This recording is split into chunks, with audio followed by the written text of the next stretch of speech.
midfielder from Dakar, Senegal, number 10, Baba Liang.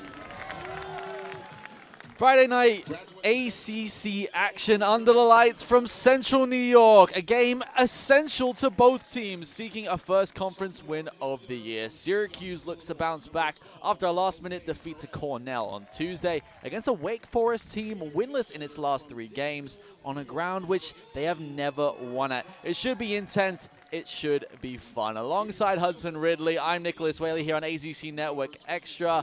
Hudson, 2 teams surprisingly still haven't got their wins in ACC play. How does each team get over the line tonight? Well, for visiting Wake Forest, it's pretty simple. Play your brand of soccer and continue to pelt the net. Right now, Wake Forest is 3rd in the nation in shots and 2nd in the nation in shots per game. That kind of high intensity could wear down an SU back line that has been tested a little bit lately. And then you look at the Syracuse side of things. The one thing that they have to do is play a full 90 minutes of soccer. You look at the last 2 games, they've both, well, rather, one was a tie and one was a loss. The loss to Cornell, an 85th minute goal, and then the tie against Louisville.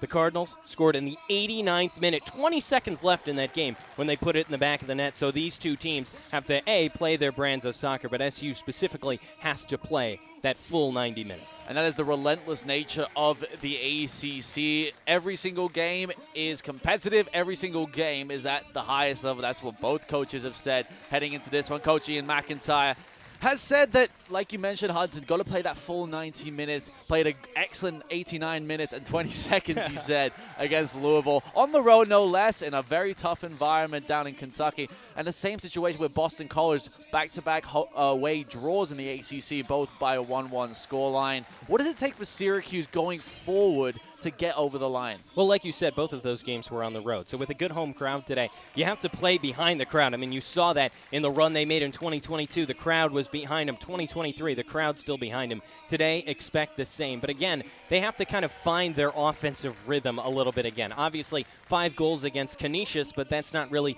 the benchmark of a team that you play against. So some of the struggles have come on both the offensive and defensive side in the last few games for the Orange, just trying to get that first ACC win. But again, Nick, this is not a Wake Forest team that we saw from a couple of years ago where they're on top of the world either. You got to say, going up against a Cornell team that hadn't lost, you got to say it isn't as bad of a loss as it does appear on paper. Cornell, one of the best teams, will probably be competing for the Ivy Championship this season, probably has a chance at the NCAA tournament. But for a Wake Forest team, their schedule's been even tougher. They've played UVA, Elon, who are ranked number 10 in the country. UVA was ranked in the top 2 to start the season. And the national champions, Clemson, back-to-back, all in the space of 8 days. How difficult has that been for Wake Forest? And is it too much to look into the fact that they drew 2 of those and lost 1 of them? Well, no, like you said, they didn't win any in that stretch. But if you look at it, only 2 goals allowed in open play in that stretch. And obviously the one to Clemson came off of a penalty. So that was really what took back from those games. But again, they played wire to wire with some of the top teams in the country. Clemson, a top 5 team, Elon, a top 10 team, and then a UVA squad who, just like Syracuse and Wake Forest, has been a little bit down this year, but still a ton of talent on that roster. So if you combine those 3 games, this has still been a good stretch for Wake Forest, but they want the win to solidify that, and they would, I guess, like to win for the first time ever at SU Soccer Stadium, Nick. Record for Wake Forest at this ground is not pretty. They've only had 1 draw in 4 attempts to win, 3 losses otherwise for the Demon Deacons. But since head coach Bobby Muse has come into this program, taken over the head coaching job, he has more wins in the ACC than any other coach by 10 since 2015. Also has more wins than anybody in the NCAA soccer, 142 wins in total. It has to be said that Coach Muse has done a phenomenal job. He's also produced some of the most exciting talent we've seen out of college soccer. Exactly. This program in Wake Forest, you know, they weren't really fully historic before he got there, and he's turned them into a juggernaut. And you look on the other side, Ian McIntyre has done the same. These are 2 coaches that have done virtually similar things, and having the national championship under his belt, obviously McIntyre getting that pedigree. But even before really winning anything, Bobby Muse also had a little bit of a pedigree as well in building up his side. So again, these are 2 very well-coached teams that are having a bit kind of down years, but these are 2 programs that could totally resurge, and still a great clash today. Coach Bobby Muse has got an NCAA championship under his belt as a voluntary assistant at UConn, also was as the assistant coach at Wake Forest in 2007. Hasn't been able to do it as a head coach just yet. We are moments away from kickoff. Both teams now on the field ready to go. Student community night here at SU Soccer Stadium as well. It's also Parents Weekend here at SU. Once again, the turnout here at SU Soccer Stadium has been immense. Over 2,000 fans on average every single night. And that's even the other day against Cornell when it was pouring with rain. Weather-wise, it was beautiful up until last week, Hudson. Another beautiful night tonight, though. Nice. I saw a couple people coming from that game, and I asked them, how were the weather conditions? They said, not great. But the game, it was a fun one. It was a fun one. Both teams were end-to-end in that one against Cornell. Wake Forest, one of the best defenses in the ACC at the moment. And when you say you go up against tough teams like UVA and Clemson in the space of a week, thing is, that's every single ACC game. Every single ACC game is so tough.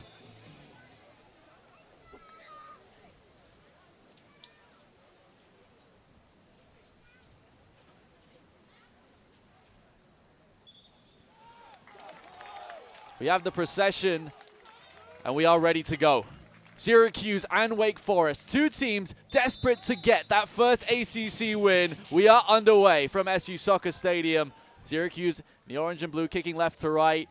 Wake Forest, the Demon Deacons, kicking from right to left in all gold.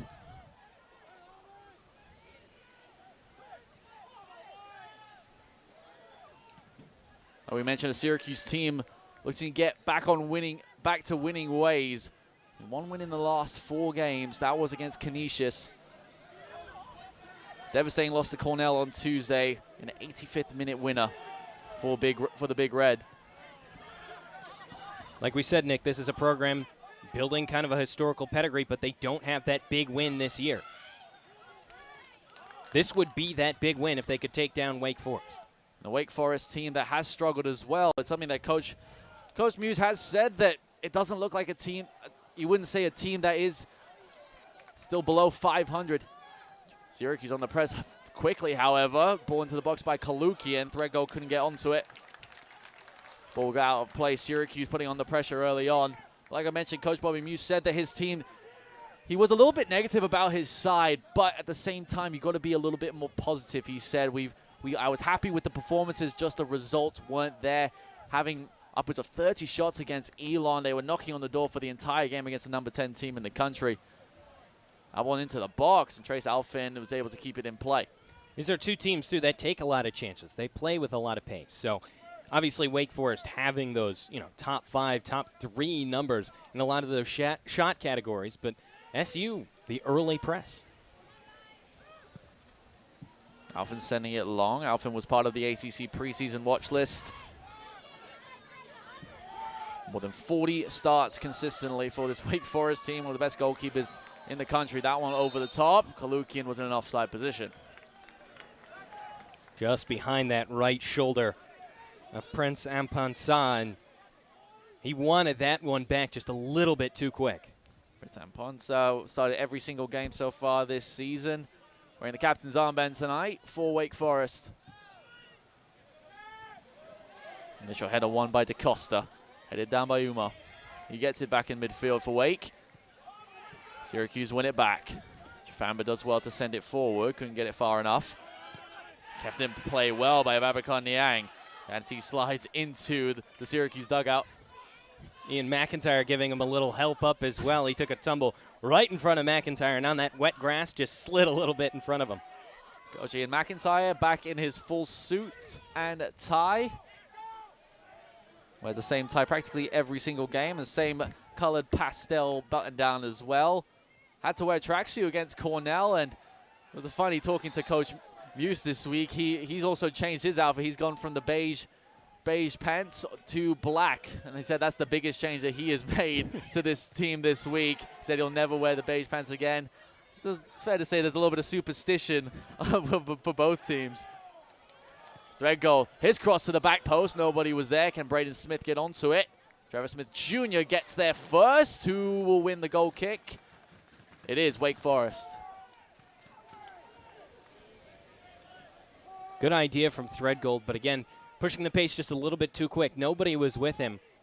Again, two teams that like to lob a lot at the net, whether anybody's going to get onto it or not. The goal, make Trace Alphen in net comfortable because he has been so stellar for his entire 4-year career. It's a Syracuse team that likes to cross the ball. It's very typical of the Ian McIntyre style. Saw a lot of crossing into the box last season. Syracuse not as high in that category to start this season. Just a little bit more multi-dimensional attack for the Orange.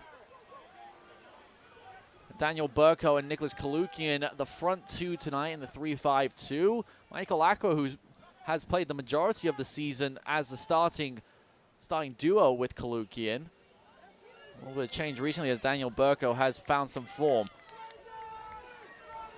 Wake Forest sprinting down the right-hand side. Good defending by Cutler de Jesus. Paris Mitchell is able to win a corner, first of the night for Wake Forest.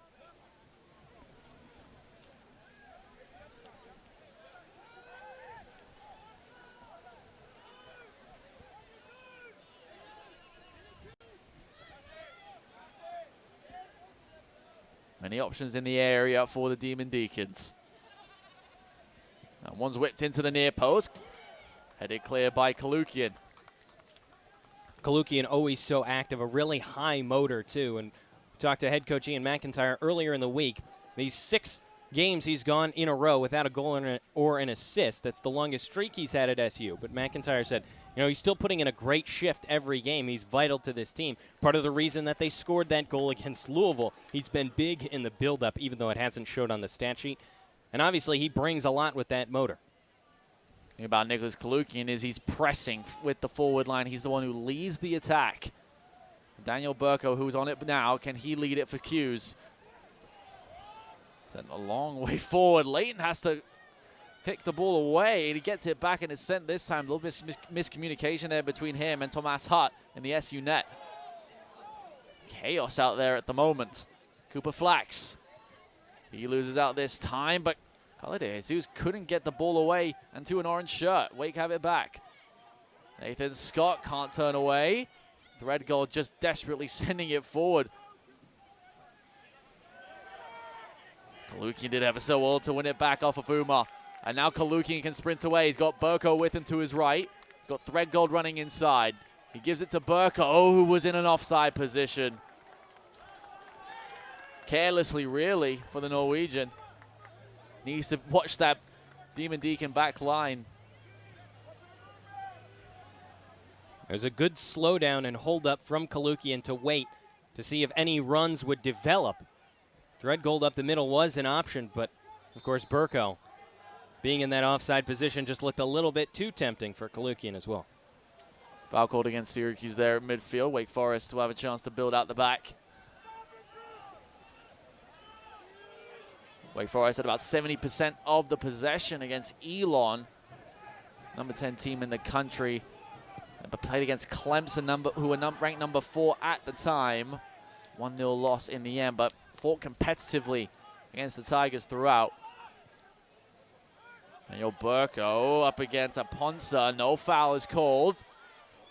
Here comes Wake the other way. That's it, Uma.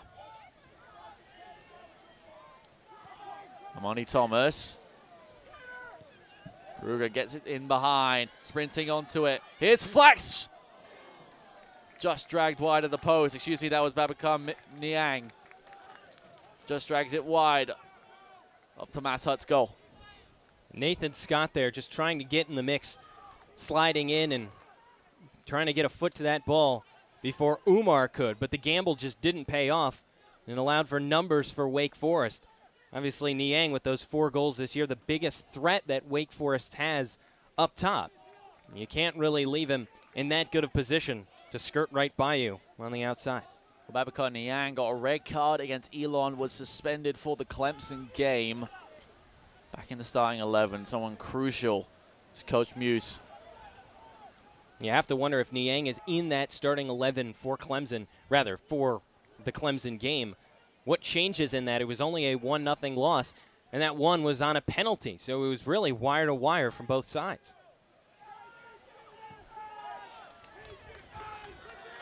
Beautiful passing from Wake Forest. Here's Smith Jr.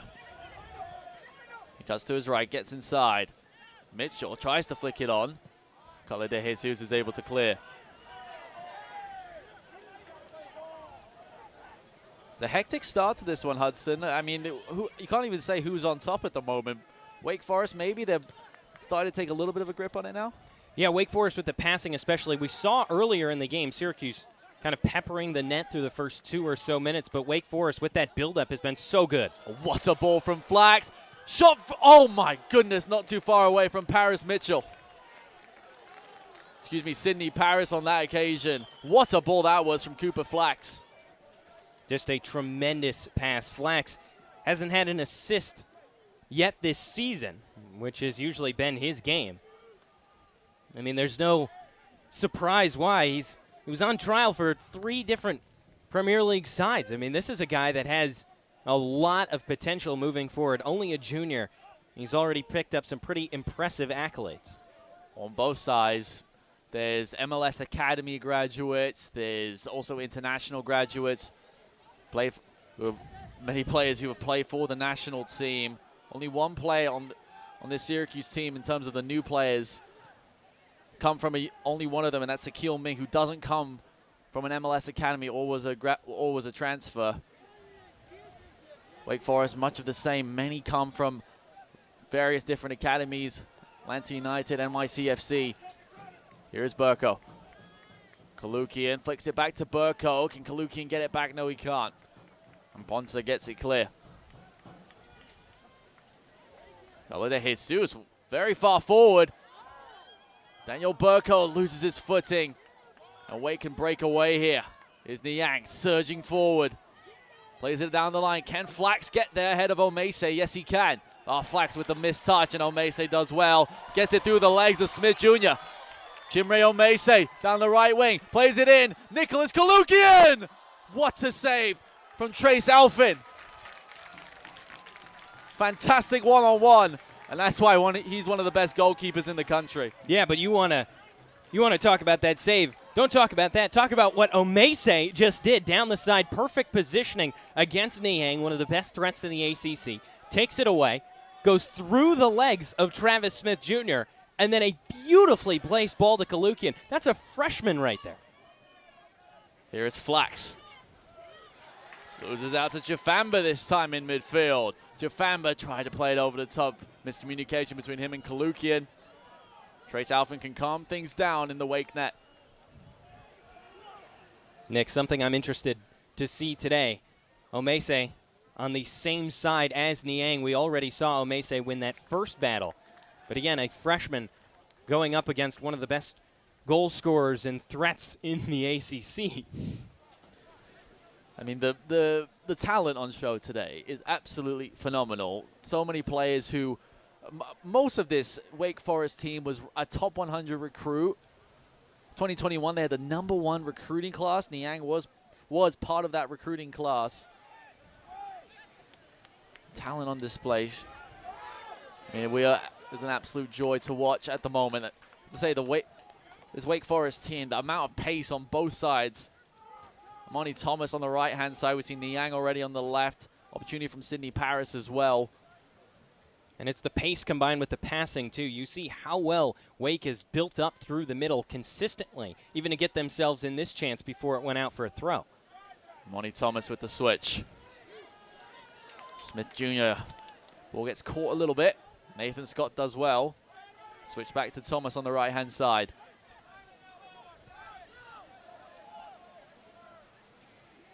Paris. Cross into the box. Mitchell's there, and a fantastic save from Tomas Hutt. Both goalkeepers put into action early. Andre Cutler de Jesus just standing flat-footed. That ball rolled right by him. Didn't poke at it, didn't go for it, just watched it roll. Wake played it short and quick. Whipped towards the back post. Headed clear. Lovely touch from Flax. Kalukian's able to take it away. Shouts for handball, and it will be a handball. We're not even 15 minutes into this one, Hudson, and both teams end-to-end at the moment. I mean, it's what we expected. Two teams who are so desperate to just get back to winning ways, not just in the ACC, get first win in the ACC this season for both teams, but also both teams have failed to win, each only have one win in their last 4. It's the mix of the desperation, the talent, and the pace from both sides. I mean, you're in for a firework game through the next 75 minutes. Of a collision there between Jose Perez and Kalukian. Kalukian seems to come off a little bit worse at midfield. Greg Gold does well to win it off of Travis Smith Jr. Packed house here at SU Soccer Stadium. I mentioned it is Parents Weekend. A few more faces and bodies in central New York. Nick, I could barely park today. I went to campus. I couldn't find a spot.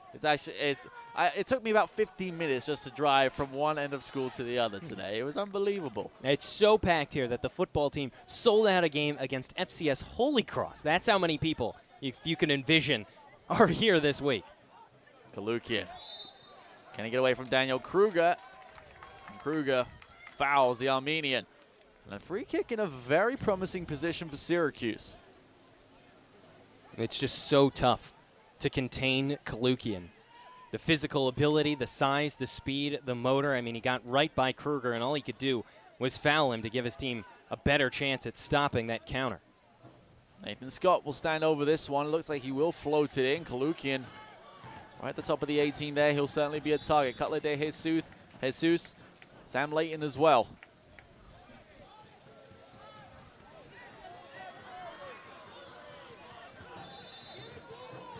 Sam Layton whips it towards the center. Kalukian was there. It goes through bodies. Ball is still loose. Daniel Burko's shot ricochets away, but it was a foul in the build-up. It will be a Demon Deacons free kick inside their own penalty area. Decent delivery, though. Great delivery. Again, Nathan Scott put it on a silver platter, but obviously the finishing on the back door once they got punched out by Alphen. I mean, Burko didn't really look comfortable to strike that ball. If not for the foul, it would have been a good chance for Chifamba. Having Daniel Burko in the side, he's making only his 3rd start of the season. Back-to-back starts, though, for the first time this year. Got his first start against Canisius. Scored 2 goals in the last 2 games as well, against Canisius and against Louisville. 2 and 3, I should say, excuse me. Getting that first ACC goal was something so crucial, not just for the team, but for him as well. That's what Coach Ian McIntyre said. And somebody who scored 20 goals in 19 games in Division II last season. It's never an easy transition from D2 to D1, especially in the ACC, but it seems as if the Norwegians found his footing. I mean, in the chances that he's gotten to, like you said, those 2 goals, he's really starting to break out. It's not just that, co-ACC Offensive Player of the Week as well for this week because of that breakout. So expect to see him in the starting 11 a lot more than the beginning of the year. I do feel for Michael Aqua, who was in that position, who was a transfer from Lindsey Wilson College. He was doing really, really well. Is second on the team in assists at the moment. That's 3 on the season. Sam Layton couldn't get the control. Pressure from Paris Mitchell, and the Australian did ever so well to make sure that he didn't give the ball away in a very dangerous position. Tense from Layton, but the footwork was great. Obviously, you don't get the first touch that you want, but staying with that, making sure that you keep it out of harm's way from Mitchell. A big, big thank you has to be given by Thomas Hutt in that spot. Kalukian over the top. Threadgold's onside. He's got Burko in the 18. Gave Threadgold sprinting in. He crossed it across goal. Chifamba was there. Crucial clearance. It will be a throw-in for Hughes. Once again, Syracuse flexing its muscles down those wings. Gabe Threadgold, who's looked very impressive to start the season, leading the team in points at the moment. Burko couldn't get that ball back into the 18. Wait can clear their line. Sam Layton very far forward. Syracuse pack line well inside the Wake half. Niang. Layton will get onto it. High pressure from Umar, and it will be a foul. Caught against the Ghanaian, and the referee given a talking to. to the junior. That 3-5-2 that Ian McIntyre has run, that's led to the Wings being so successful today. They haven't had the same strength in the midfield that, the 3-5-2 usually provides with those excess numbers. Wake has played that well, but the explosive chances down the wings are something you'll take any day. Burkle able to flick it on. Kalukian couldn't run onto it. He goes down. Alfin calmly composed. Him and Amponsa trade passes, and Alfin gets it forward. That's it. Umar, really good defending from Kelvin DaCosta in midfield, preventing the Wake Forest counterattack. Now Syracuse can go forward. Kalukian loses his footing again. Second or third time that has happened to Nicholas Kalukian tonight. Foul on Cutler de Jesus this time. And it's not like the pitch is wet. This isn't the Cornell game, where it's dumping buckets, but occasionally that low grass length too, every once in a while, it can be a bit slippery. Also, as the temperatures drop here in central New York, the moisture in the air does start to rise. Also, we have had rain all week in Syracuse. Obviously not as much rain as further south. Smith Jr. across to the back post. Cutler de Jesus does well. Ball still in the air. Mitchell came sliding in. Cleared away by Omese. It's frantic for both teams. In and around the 18-yard box on multiple occasions, both teams just can't clear their lines and giving opportunities to the other. And it was such a great read by Omese, too. Nearly got clubbed by Umar, but stepped out of the way. Paris driving inside. Couldn't get onto it. Burko, if he just could control that, he was away. Amani Thomas gets away from Burko. Look at the pace from Thomas down the right-hand side. Couldn't do anything with it, though. Syracuse have it back. Kalukian brought down by Amponsa yet again. The referee looks the other way. Umar on the turn. Couldn't hold on to it either. Both teams just exchanging the ball at this point. Braden Smith hasn't really had a chance on that left-hand side tonight for Q's, only in his second start of the season. He had his first against Colgate in the opening game of the season, but has looked very, very exciting off the bench. Multiple games. That was not good from Sam Layton, however. Paris Mitchell, and Layton recovers. Those are the kind of passes that Syracuse can do without against a Wake Forest team that may be struggling for goals at the moment, but is so fiery going forward. Layton knows, too, that he got away with one. He was good to recover after the fact. And Paris Mitchell really was the one to mess that up more and not stick with that chance. High kick from Travis Smith Jr. and we'll have a stop of the clock, and it looks as if Travis Smith Jr. might get the first booking of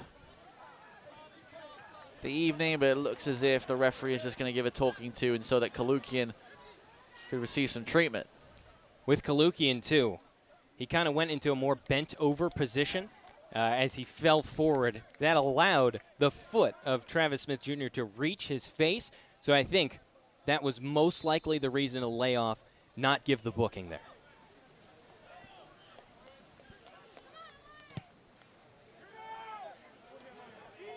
All the way to the left-hand side. Smith against Thomas. I would say, Monty Thomas on the left-hand side, the Canadian from Edmonton, has been absolutely fantastic for Wake to start this one. Braden Smith hasn't even had a sniff. Threadgold heads it back into the area. Ponsa can clear, only as far as Scott. He couldn't control it. Down the sideline. Paris Mitchell, he gets onto it, up against Sam Layton. Mitchell gets away, he's got options in the center. Paris Mitchell's cross, he goes down. Referee does not even think about a penalty kick. Good defending by Q's. Very well done by Wake there to withstand the Q's counter press. Kalukian and Burko today have been so great spatially early on. It only feels like a matter of time before that Wake backline makes a mistake. Again, this is a very experienced Wake Forest team. But if you crack that back line, they've been in great positioning all day long. That's the thing about Syracuse. 13 freshmen on the roster to start the season. 9 transfers as well. 22 total newcomers. It's a team that only had 2 returning starters coming into this season. And what Ian McIntyre talks about that with, too, is, you know, we're not transfers, we're not freshmen, we're not grad students. When we're here, we're all Syracuse players, so everybody is going to get the same opportunities. It's how you perform in practice, which will get you a chance in the game, and then it's how you perform in the game, which will get you another chance for future starts. And that's a competitive nature for both of these teams. Both teams with pretty hefty rosters with lots which are just bleeding talent. So Coach Muse said that the best preparation was for that stretch of UVA, Elon, and Clemson is because the training sessions were so competitive and everyone was bringing each other to a higher level. Babacar Niang sprinting away, playing it down the sideline, crossed by Paris. Niang's shot deflected away. Good block by Cutler de Jesus. Here comes Braden Smith. He certainly got pace this time. Kalukian. Smith still running with him. Can Smith get onto it? Up against Thomas. Smith gets onto it and a good cross in. Easily collected, though, by Trace Alfin. Just end to end from both sides. It's been a good game. It's been a really good game so far. Both teams have had at least one sniff at goal, forced a save from Alfin and Thomas Hutt so far. We saw on the Syracuse end of things where Babacar Niang may have the better of Chimere Omeze. It's the physicality when he bumped Omeze off the ball to get that chance. Niang, he's got acres of space down the left. He's got options in the center. Mitchell in front of him. Niang, his shot away, deflected. It wasn't far away. And it will be a corner kick for Wake Forest. That deflected shot could have gone anywhere. That was a screamer to the bottom right corner. The deflection spun it enough to curl around that right post. But if it was not for the deflection, we'd be looking at a 1-0 Wake Forest lead. Second corner of the evening for Wake Forest. Sidney Paris, who's taken both so far, will take this one as well to the near post again. Headed cleared comfortably by Kalukian. Smith running onto it. Who will win this battle? It's won by Jose Perez.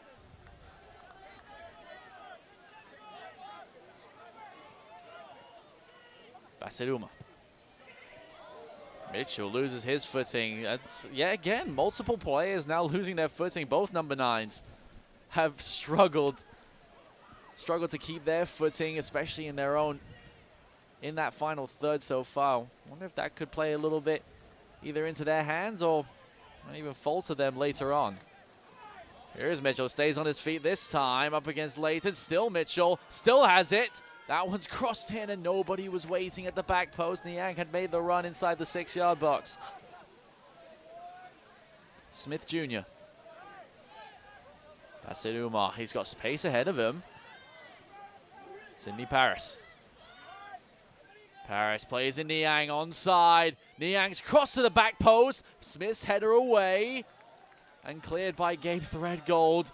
Wake Forest are getting closer. What a ball in to find Niang. Just close to that near post. He didn't have the angle, of course, but boy, anybody in the middle. Kalukian wins that battle against Amponsa. Daniel Burko, he doesn't have much help with him. Braden Smith now coming to the left. Late challenge there by Daniel Kruger. A lot of advantage being played so far today. Obviously, we've had stoppages for reasonable, very reasonable fouls, but we've only had one time the clock has stopped. A battle on the backside. That shot from distance rattles the side netting. Took a deflection on its way through from Braden Smith. And it will be the first Syracuse corner of the evening. 2 substitutions now for Syracuse. Also 3 for Wake Forest. Momentarily, we'll see if those substitutions will come in before or after. Sakil Ming and Ernest Bauer will enter the contest for the Orange. Ernest Bauer, the UNC transfer, along with Sakil Ming.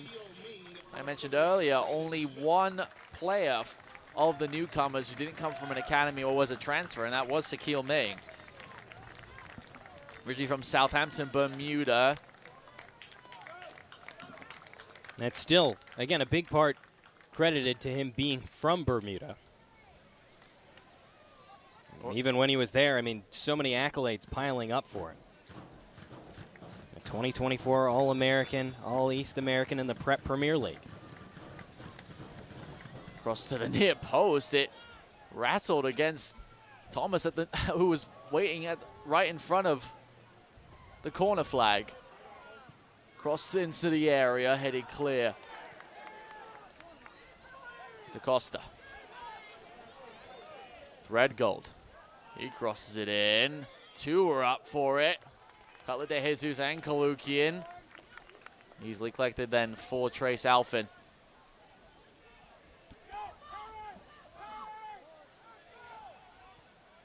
Three subs waiting for Wake Forest still. Look at the press from Ernest Bauer, forcing the mistake of Alfin, but in the end, Jose Perez was able to come up with it.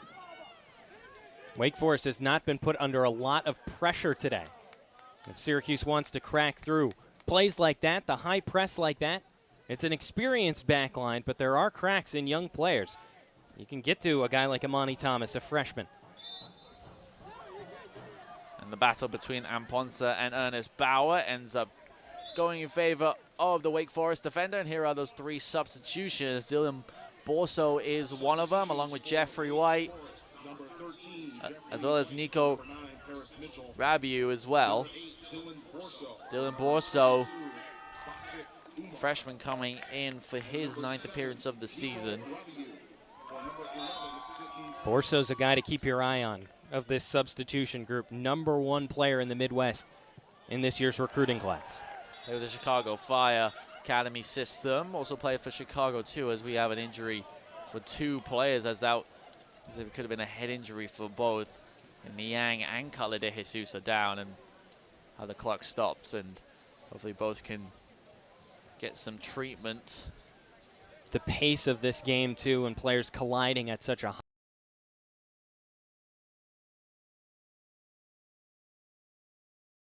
high rate, and you knew you were going to see that eventually.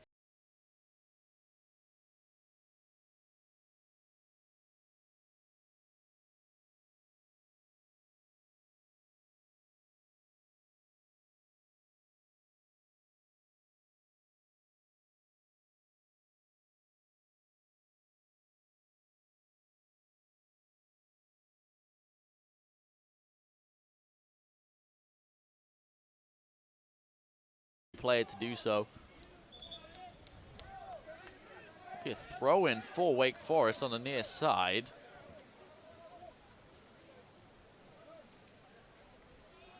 Three more substitutions already preparing for Syracuse. You mentioned that high tempo of this game, Hudson. It's a good thing that a lot of these ACC teams do have very deep benches. Not as much for Wake Forest because they've had 3 or 4 season-ending injuries this season.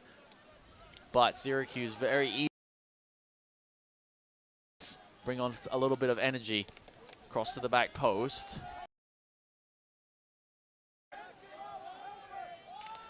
Thomas. He crosses it in. DaCosta gets back to Paris, who can't get a hold of it. Comes all the way to the near side this time. Here is Dylan Burso. Smith Jr., lovely football from Wake. Jose Perez gets it into the box, and Chafamba, his clearance wasn't convincing. Ball still bouncing around. Sam Layton's able to get it forward. DaCosta couldn't get onto it. Borso, really well done by Omese, but it actually is going to be a free kick. It looked like Omese did get a touch of the ball, but the referee disagrees. What did you see there, Hudson? It looked like Omese at least got a touch on it before it was ricocheted out of play. What I saw was Omese get just a slight touch beforehand, but it was a bang-bang play. And a lot of the reason why Syracuse has had to be so on its heels on that back line, the passing of Wake Forest, their passing structures, their through balls have been so good that only 3 on the back line of Syracuse has to keep up with some, interesting slotted balls in different places. When you have to catch up, going backwards towards your net, you're going to have to do a couple of rash things. That's exactly what Omese had to do. There was no other way to stop that attack. Now 5 substitutions now ready for Syracuse, but surely those will come in after this free kick is taken. Surprised the referee hasn't gone over to the monitor even to check if this was inside the area. It was awfully close, Nick. If it was on the line, it would be a penalty, but the referee decided against it. Two-man wall for Syracuse. Jose Perez standing over this free kick. He'll be swinging in towards Tomas Hart. Crossed in. Oh, and it went through the crowd of bodies. I think a lot of the Wake Forest players waiting inside that 6-yard box didn't realize it was fizzed in at such pace. And Niang tapped his chest, put his hand up. He was the one with the best chance at that ball. I don't think anybody on the Syracuse back line expected a cross that quick on a free kick. And here are those 4 substitutions for Syracuse. Dominic Bell making his 3rd appearance of the season. Ben Rosenblatt as well will enter the contest. So Michael Acko as well is coming for Nicholas Kalukian.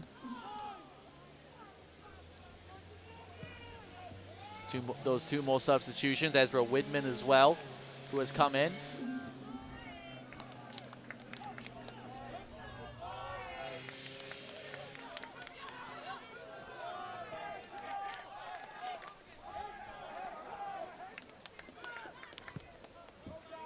Ball over the top by Smith Jr. He's done that multiple times today. This time it doesn't work out.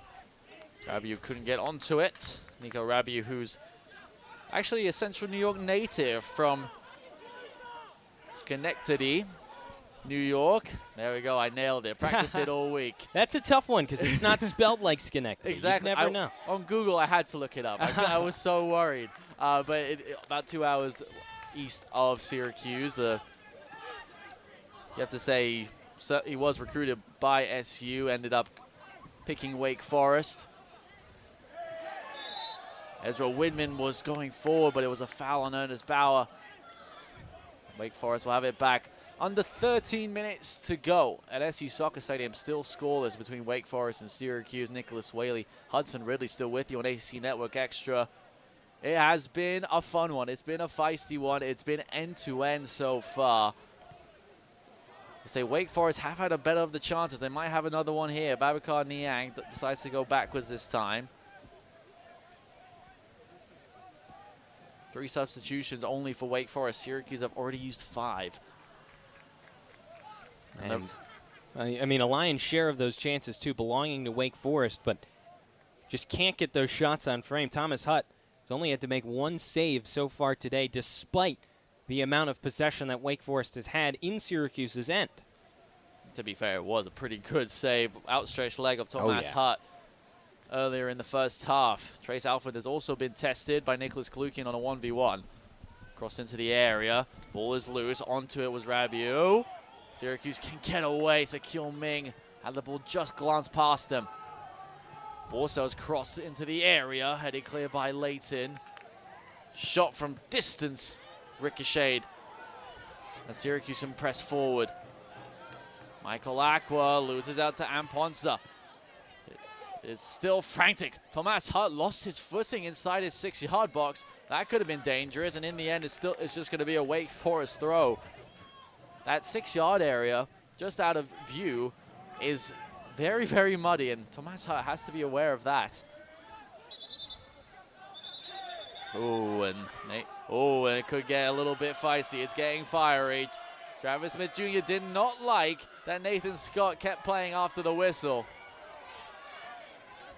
I think he was also frustrated about Scott really giving it to freshman Dylan Borso on the near sideline just moments before that, where Borso had to throw his hands up and say, hey, look what this guy's doing to me. So a lot of fire from Nathan Scott. Well, the referee decided to stop play because he got in the way, as he's obliged to do. It is mandatory that if the referee does hinder the play, he does stop and reset. Nathan Scott maybe didn't hear the whistle, but I'm sure he wouldn't say that.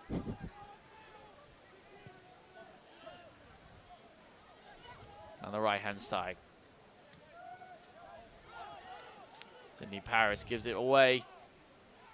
And as Bauer goes down, it will be a free kick to Syracuse. 10 minutes to go in the first half. Now what I'm looking for here for the Orange, not the quickest attack, just slowing things down. Keep possession in the Wake half if you can. Now that you have the ball, knock them off their game a little bit.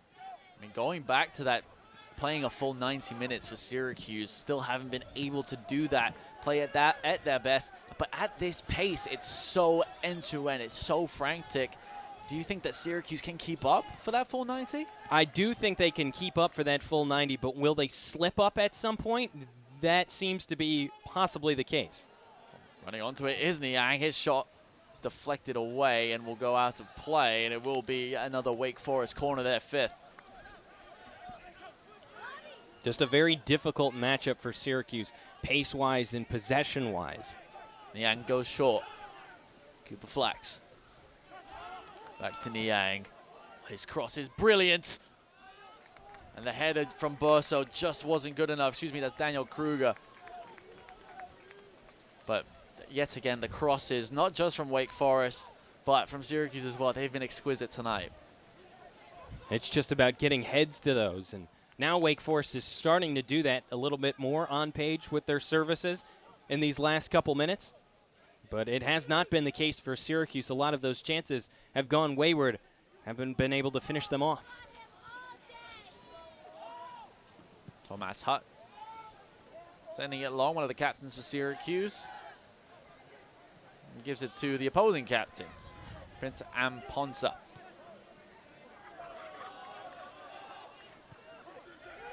Nathan Scott.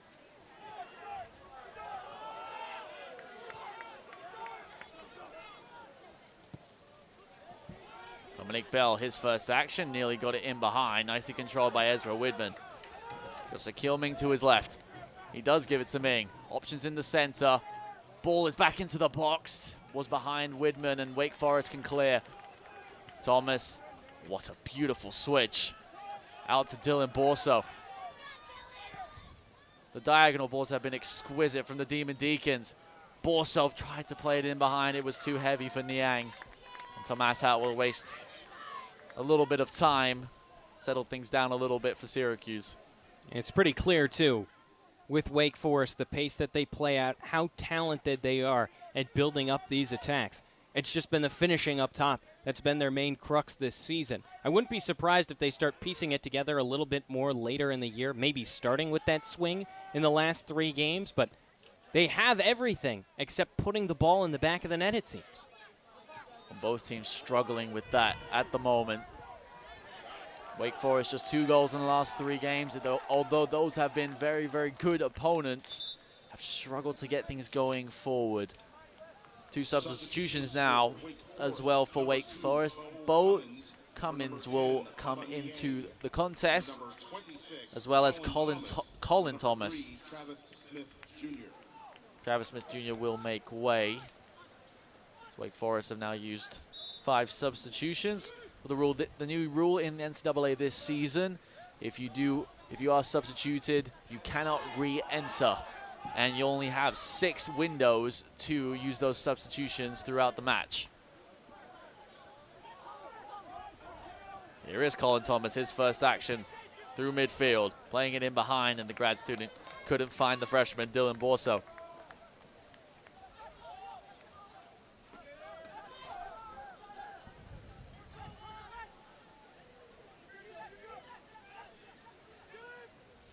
Tomas Hutt. Good control from Rosenblatt, and both him and Amani Thomas lost track of the ball. Thomas now on the left after starting on the right-hand side. He's dribbling forward, and it's well defended by Sam Layton. Way to let the play come to him as well for Layton. We saw him be a lot more physical early and maybe take some chances just a little too quick on tackles. That time, he let it come to him and deflected away.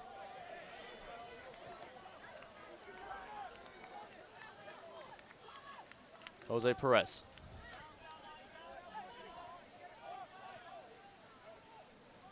Colin Thomas.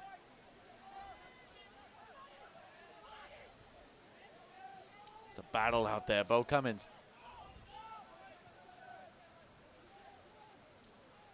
Nico Rabiu on the far side, right by the corner flag. Good defending from Syracuse. Call it to Jesus, playing it forward. Decent control from Bauer, but it was above his head. Couldn't control it better. And that's where the Orange need to be better today if they're going to win because of the possession splits. Thomas sprinting forward, his shot. Did it take a deflection? Yes, it did. The referee signals for yet another Wake Forest corner. I think that's the 6th for the Demon Deacons tonight.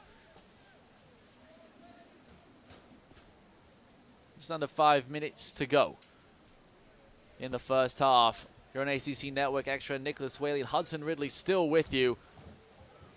Ball is whipped into the area through a crowd of shirts. Comes all the way out to Jose Perez.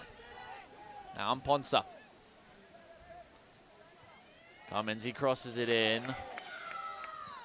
Nicely controlled by Scott on the near side. He's got 2 Wake Forest players behind him and did so well to get it to Rosenblatt. But Rosenblatt gave it right back to Borso. Here is Dylan Borso. Lovely work. That one's played in. It's laid up for Rabiu. Comfortable save in the end by Tomas Hutt down to his right. But once again, Wake Forest, they're just slowly chipping away. Everything was perfect in that build-up, Nick, except for the finish. Rabiu had that far side corner open to slot it in. He goes near side.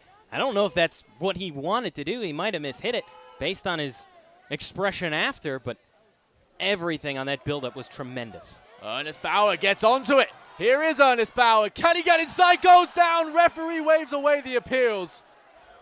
Immediately waved it away. Ernest Bauer was calling for a penalty. And we will go to the monitor. 3 minutes and 20 seconds to go in the first half. A huge decision by the refereeing crew. Dimitar Chavdarov is the center referee tonight, makes the signal. And obviously it's a little bit different tonight because of the nature of the production.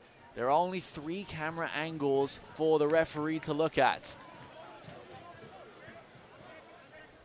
Now this is going to be awfully, awfully close. That was a bang play between getting the ball and going a little bit too far for Bauer. And the thing is, new rules this season implemented for video review. It has to be 110% certain. If the referee cannot make it a clear decision, the call on the field will remain.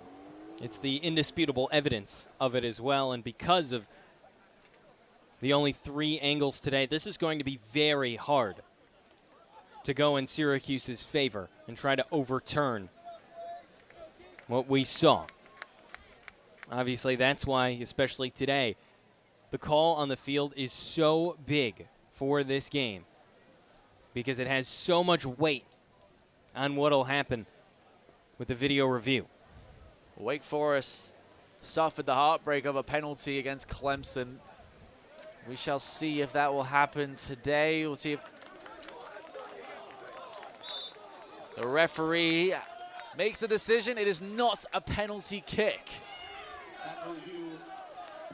Excitement for the Demon Deacons, frustration for Ian McIntyre. There's been a few occasions where the video review hasn't gone the way of the Orange. We saw that against Lemoyne. Penalty for the Dolphins in that one. It went to video review and it went against the Orange. Syracuse, of course, will go on to lose that one. That's just so difficult to overturn at that angle, where it was, how close it was to being a clean tackle. You have to say the referee can't make a clear judgment there. Cannot fault him on making that decision. Dimitar Chavdarov, the center referee. Syracuse, they want to respond quickly. Nathan Scott. Now Ben Rosenblatt. His cross into the area, headed clear by Amponsa. And Wake Forest now break away. Borso, pass was mishit. DaCosta, Aqua's control faulted him. Wake Forest have it back immediately. What a great step from Sam Layton. He had to judge it absolutely perfectly. And Syracuse can try and work it out of the back. 2.5 minutes to go in the first half at SU Soccer Stadium. There may not be any goals, but boy, has it been exciting. Nathan Scott turning away from Cooper Flax. Lovely from DaCosta. Just great skill from this midfield in general for Syracuse. That's been so big in these explosive counters. Ernest Bauer. Sakil Ming calling for it far post. Here is Ming. Oh, his pass inside. Actually, he won it back, did Sakil Ming. Ezra Widman tried to play Aqua in. Deflected, and Wake Forest do well to force a throw. Minute 45 to go, Hudson. Who do you think is going to be the happier of the two managers here to end the first half? Well, I would say Bobby Muse has to be happy from what he's seen with his team. Just the finishing was not there. Aqua's crossed into the box. Nicely collected by Trace Alfin. Obviously, to end the half, Ian McIntyre has to be happy with how high his team is playing up and how explosive they've been on the counter. But for a majority of that half, the possession being with Wake Forest, a lot of those chances could have been finished for the Demon Deacons. That's something that Syracuse has to do better in the second half. Crack down on that midfield a little bit more. So Marcel will drift the ball back into his penalty area. 60 seconds left in the first half. Tomas Hart will likely send this as far forward as he can.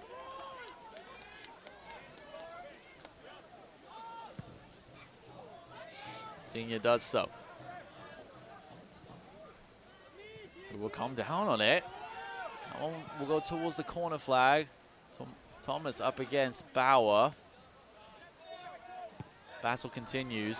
30 seconds on the clock. Is there a chance at the end of the first half for either side? Tom Bell sending it forward. Aqua was in an offside position.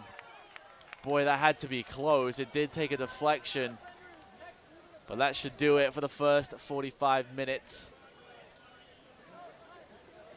Wake will play short, but likely run out the clock. Ponce will send it high in the sky. And that will do it for the opening 45 minutes. The scoreline may not depict how exciting the game has been so far. Syracuse and Wake Forest goalless after in 4 shots, but 4 shots in that first half for a team that controls a lot of the possession against Wake Forest. I mean, this is pretty difficult for Syracuse to come back with if they don't find an offensive rhythm. We are back underway. Wake Forest sprinting forward immediately, but well defended by Syracuse. They hang on to it now. Rabiot playing it out wide. Wake Forest starting the tempo as the first half ended. It was end-to-end, fiery and vicious for both teams. We were questioning whether both teams could survive the full 90 minutes at that pace. Syracuse sprinting forward. Sakil Ming got the return pass from Kalukian. Down goes Ming. And the referee waves away the appeals. And yet again, we will look to the monitor. Ian McIntyre below us, furious. Absolutely livid. And we saw this earlier with the penalty that the Orange wanted when Bawa went down in the box on the other side in the first half. This is going to be super hard to overturn because of the lack of camera angles today. So the call on the field is just so important. And with that not being a penalty, Nick, this is going to be very, very hard if they cannot prove that there was contact. Ian McIntyre was absolutely fuming inside his technical area. Dimitar Chavdarov once again looks to the monitor below us. Barely 30 seconds in to the second 45 minutes. And in the space of 5 minutes of game time, we've seen 2 reviews for penalties for Syracuse. The first one did not go the way of the Orange. Foul on Ernest Bauer in the penalty area to end the first half. Now to start the second, Sakil Ming, who went down. I mean, from your view, Hudson, did it look like Ming got clipped there on the way through? In my opinion, it didn't fully look like Ming got clipped. Didn't hear any sound or anything, but he did go down, so I wouldn't be surprised with the angle that he had. I mean, he had a chance on net, so it's really a toss-up at this point without video review because of the strange angle. of where he was on the field at that point. Dimitar Chavdarov giving a real long look at this one. Both teams anxiously waiting. And like I mentioned in the first half, it has to be 110% clear, and that's really difficult with limited camera angles. Only 3 total available to the refereeing crew tonight.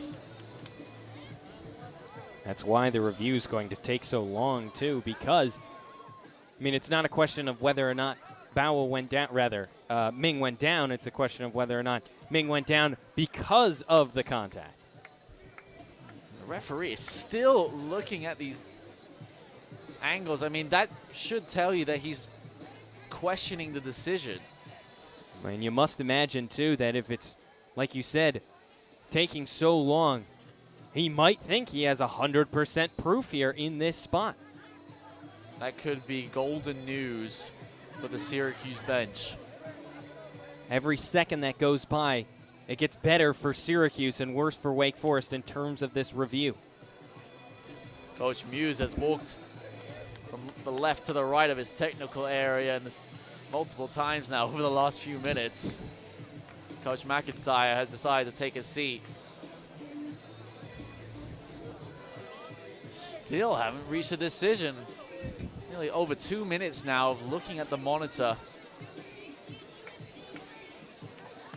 We might have the decision here.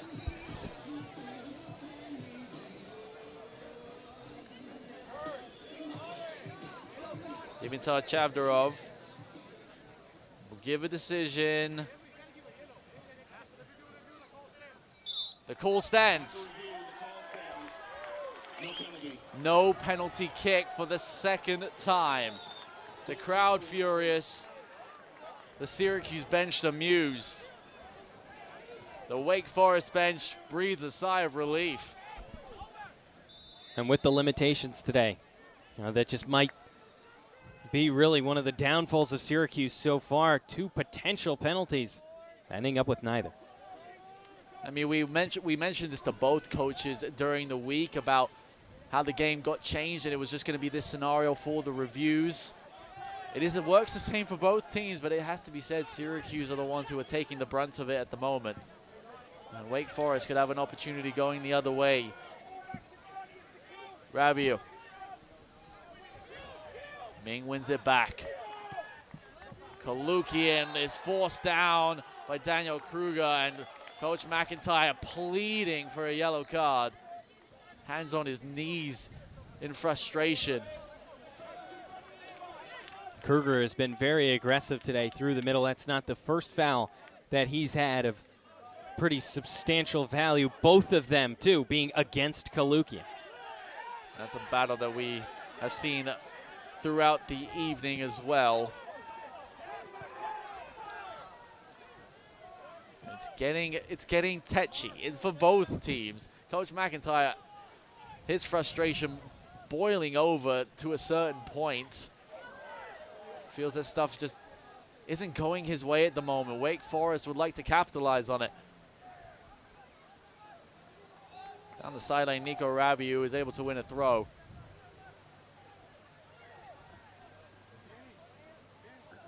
See if Wake Forest calms things down a little bit. Battle between Bell and Rabiu will end up being a Syracuse goal kick. Good defending by Dominic Bell, who's already played more minutes tonight than he has the entire season so far. He's only played 31 minutes. It's over 2 games. Started the season injured. Was able to work his way back. And somebody who could be a key figure for the Orange, one of the 13 freshmen on this roster. Nathan Scott plays Bauer in behind. Really good defending this time from Travis Smith Jr. And Ernest Bauer, you have to argue, should have done a little bit better for Syracuse. Just such a difficult angle for Bauer to work through. Obviously, it's closing by the millisecond going against Travis Smith. But he got closed off pretty quickly, and he just couldn't get it back across his body like he wanted to. Kalukian's able to try and hit it onto Bauer. Kalukian replaces Michael Aqua for the second half. Hand in the back of Monty Thomas by Shaquille Ming. I mean, the whole Syracuse bench on its feet at the moment. Coach McIntyre well outside of his technical area. Here is Sidney Paris. Jose Perez does well. There's a wonderful switch and lovely control. Shot from distance from Paris Mitchell. One's deflected all the way out wide. Travis Smith Jr.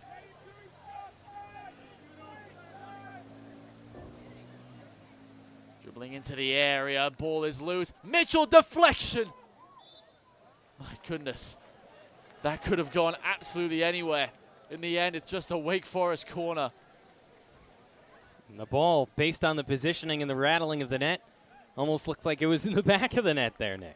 I mean, I think a lot of the crowd gasped because they thought it went into the back of the net. In the end, it was just going to be a corner kick. Wake Forest knocking on the door. Coach Ian McIntyre below us, commanding instructions to his bench. Crossed all the way to the back post, and it's headed clear by Widman. And Nathan Scott, can he turn away? And it was a nice recovery there by Nico Rabiu.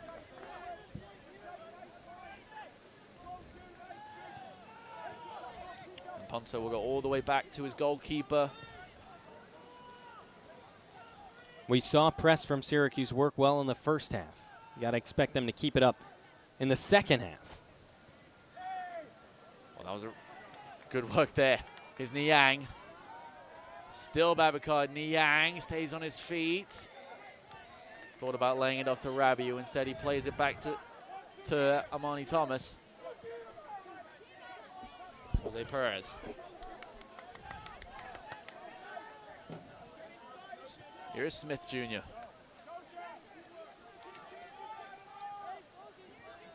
Flax. He gets it back. Oh, good defending in the end by Sam Layton yet again for Syracuse. Jose Perez had a head of steam and an angle there, Nick. Yeah, Jose Perez did ever so well to get on the end of it. Flax. Syracuse win it back again defensively. Widman holds on to it. Ernest Bauer, good step in by Amponsa. Challenged by Perez. It looked like Flax stopped, but his diagonal ball was a little too close to Thomas Hutt. I mean, the second half has started as the first half ended. It's chaotic, Hudson. It's very chaotic. A lot of quick movements from both sides and a lot of aggression, which hasn't really been called for either side.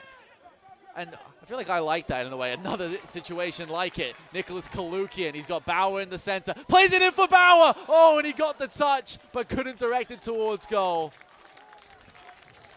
Great run from Ernest Bauer into the penalty area. Nicholas Kalukian as well. In the end, Wake Forest can now come the other way quickly. Jose Perez. Mitchell. Couldn't get it to Niang. Excuse me, that was Rabiu. Wake Forest, that counter. Very, very deadly. Niang, can he press forward? Babacar Niang. Look to play in of Sidney Paris there. In the end, it's into the hands of Thomas Hutt once again. That's the second wayward pass we've seen from Layton on that back line that's led to a counter for Wake Forest. That's something that the Orange can't fall asleep at the wheel and playing those passes on the back line. Barely had a chance to catch our breath, and that is a free kick that's called against Kalukian. Oh, Nick. McIntyre enraged. The entire Syracuse bench enraged. The crowd on its feet as well. Nick, that was one of the better challenges I think I've ever seen. Really outstretched, but he got there to the ball first. And McIntyre pretty rightly irate there. Not the first time that Coach Ian McIntyre has been brought to, I was going to say to his knees, but more to sort of a crouching position. Hands on his knees. This time the foul goes the way of the orange. Coach Ian McIntyre now sat with his coaching staff. This is where the Orange need to have a smart attack, not one that's just a little too fast-paced that they can't handle. And that's what they've been building recently, those chances from Kalukian and Bawa. That's what the Orange offense is, and that's what it's been building. Just need more of those. Here is Sam Layton from Brisbane in Australia. Has played every single minute for Syracuse this season. Even Tomas Hutt cannot claim that accolade. Was brought off against Canisius, for 45 minutes for Jason Smith.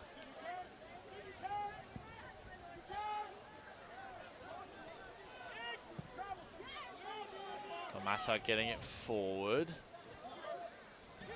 Bauer did well to win it. Zakil Ming, ball still bouncing. Kalukian kept it in brilliantly.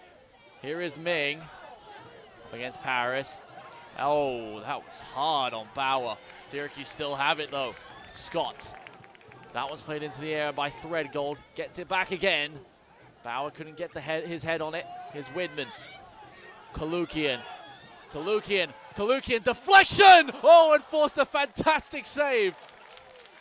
Trace Alfin, my goodness, had to be aware. Needed to react to the deflection. Brilliant work by Nicholas Kalukian again. He was in perfect position for the shot. The deflection just made that heart-racingly difficult.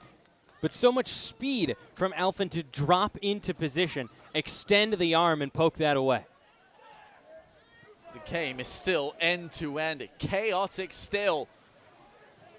And Wake Forest calm things down. It will slow down a little bit. Ezra Widman with the foul. We're only 10 minutes into the second half, Hudson. It feels like we played at least 25. I was going to say, so much action has happened on both sides. It feels like we've played a game and a half at this point, and there's still 35 to go. The beauty of college soccer as well is clock ticks down from 45. We know exactly when this game will end. It'll be a substitution, 2 substitutions in total for Wake Forest. Julian Kennedy will get his first action of the evening. And then also a re-entry for Colin Thomas. You know, Nick, you might call me crazy, but I kind of prefer that countdown clock. Obviously, stoppage time winners are great, but a buzzer beater goal? I mean, come on. Well, we don't have enough time to argue that point, Hudson. I know that really peeved you, didn't it? You gotta say, it does make things very exciting. I mean, it made it exciting against the Louisville game between Syracuse and the Cardinals just a week ago. So a last-minute winner as well overseas between your Arsenal and Manchester City. Yeah, you know what? You started it. I did. Had some points in the bag. And it's always frustrating. See, that's why we needed it to end right at 90 minutes, none in the stoppage time there. Arteta would love a 90-minute clock. Well, Coach Ian McIntyre said he felt the pain of Arsenal head coach Mikel Arteta. He might want an 84-minute clock, McIntyre. Yeah, he might as well, especially going off with the result against the Big Red on Tuesday. Oh, there, tug of the shirt, and the referee eventually does pull it back, and we'll have a stop of the clock, and it likely will be the first yellow card of proceedings. Calvin DaCosta been called into the headmaster's office and receives a yellow.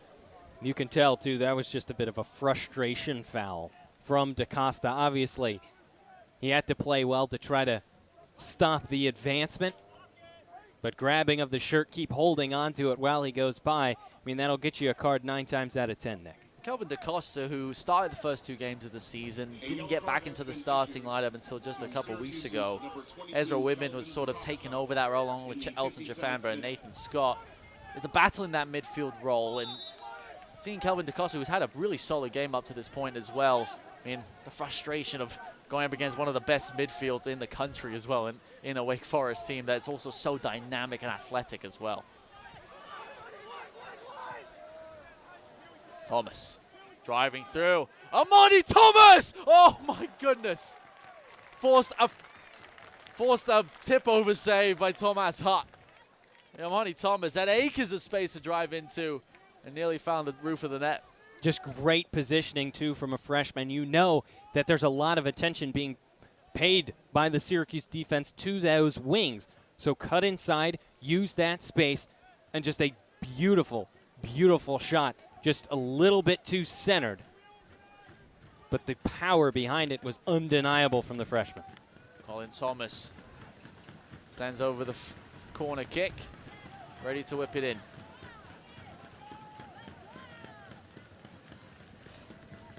Towards the center, and Thomas Hart did very well to hold on to that one. Syracuse could use that tomorrow. Wide receiver there. Oh, boy. We'll see if Coach Fran Brown will give the senior a phone call tomorrow morning and see what happens. Jumpstart the offense, potentially. Yeah, potentially. Syracuse and Wake Forest both need a jump start on offense tonight. The teams have really struggled to find the goals, both with just 2 goals in the last 3 games. Referee letting things go. A couple times there, Syracuse could have been called for the foul, but referee let it go. Kalukian, he plays it out wide. Gabe Threadgold first time, cross, calls for handball. Referee looks away again. He's gonna stop the clock. What was the decision? It will be handball. His assistant made the decision. And that's a great move from the center official to yield to what his side official saw. Oh, we're gonna see if that was possibly in the penalty area. It looks a little bit away from the box where the referees placed it, but I think it's like for the 3rd time tonight, Syracuse could have a penalty. They've tried twice. I will say, with where that handball occurred and with the technology disadvantage tonight, I would be floored if this was changed.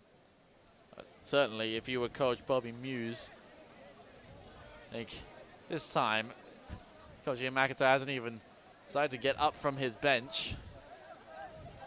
Coach Muse as well is sitting outside of his allotted area, just breaking a little bit of a smile.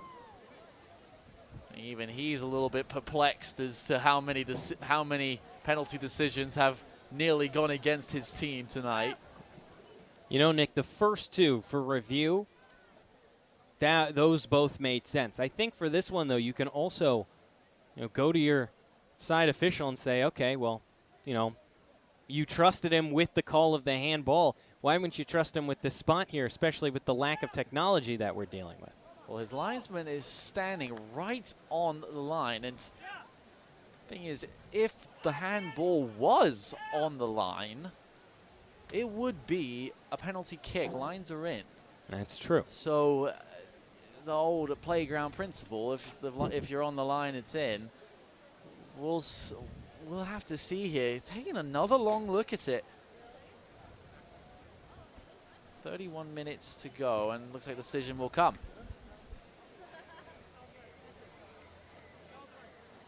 And it will be outside the box. The review wasn't as long as the one to start the half after the Sakil Ming was brought down in the box, but in the end it still will be a free kick, but a free kick in a promising position, it has to be said, for Syracuse. Looks like the ball could even be moved a bit further forward. In the end it's not. Now, this is a big decision to make here. Obviously, you haven't had a lion's share of the possession or a lion's share of the opportunity, so when you have one, how do you put it in the back of the net, trying to secure their first ACC win? They've been oh so close a couple of times. 3 standing over the free kick at the moment for Syracuse. Ernest Bauer, he's the one, looks as if he's taking command. Nathan Scott was standing there. He will turn away and walk towards the 18-yard box. Ming's free kick. Sails over the crossbar, got way too under it. Ernest Bauer had a free kick at the end of 90 minutes against Lemoyne that just sailed over the crossbar from similar range. Wasn't given the opportunity this time. Well defended by Dominic Bell there.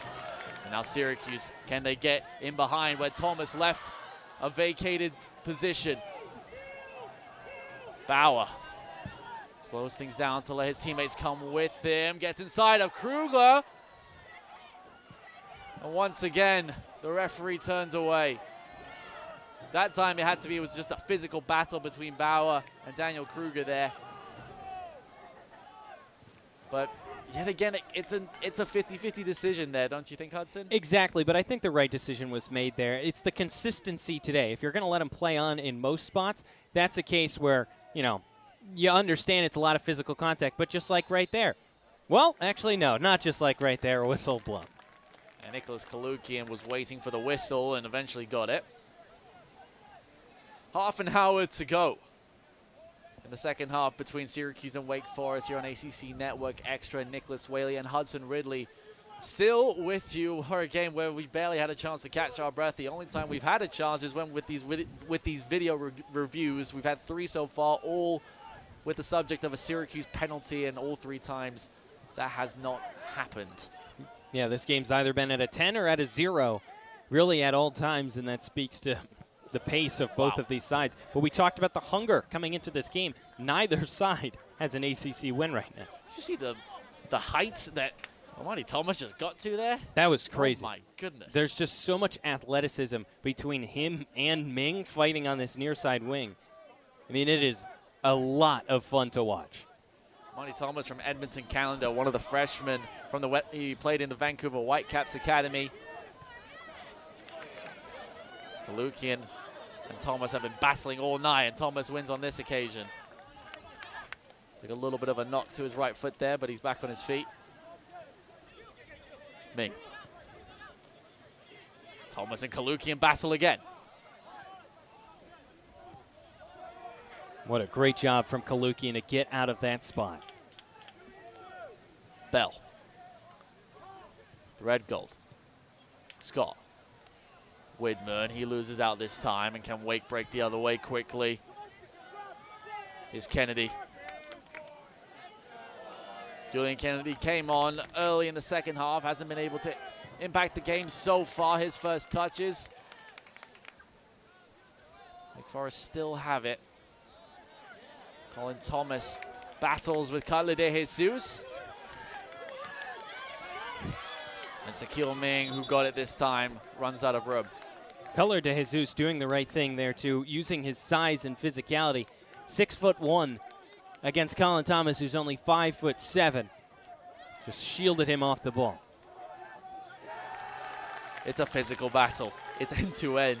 It's been a brilliant game so far, it has to be said. From 2 managers too that are just so highly touted and talented. I mean, this is a chess game where the pieces have rocket boosters on the back. 2 former ACC Coaches of the Year. Coach Muse for Wake Forest has won it 4 times in a row. The only coach to have done that in the ACC. Most wins in the ACC since 2015. Thomas in behind. Chance for Wake Forest. Colin Thomas. Still going, Thomas! And Thomas Hutt gets low to his right, and even through the crowd of bodies makes the save. What a great save from Hutt. Shielded, like you said, by that crowd of bodies. Dove down, put his body in the right place, and he would have beaten that ball if it was a couple feet even further to the left of him. Thomas Hutt called into action multiple times already tonight. He's made 4 saves in total, 2 of which have been goal stopping, it has to be said. Trace Alfin also has 4 saves on the night. 2 of his as well were unbelievably close to going in. One we've already seen in the second half, a deflected effort by Nicholas Kalukian. Forced a great save by the senior goalkeeper.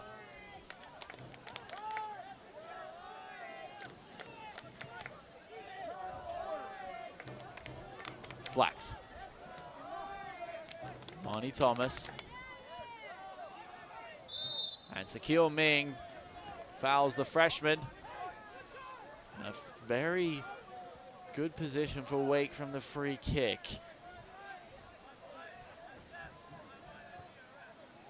Monty Thomas, a little slow to get back to his feet, but so he will be safe to continue once again.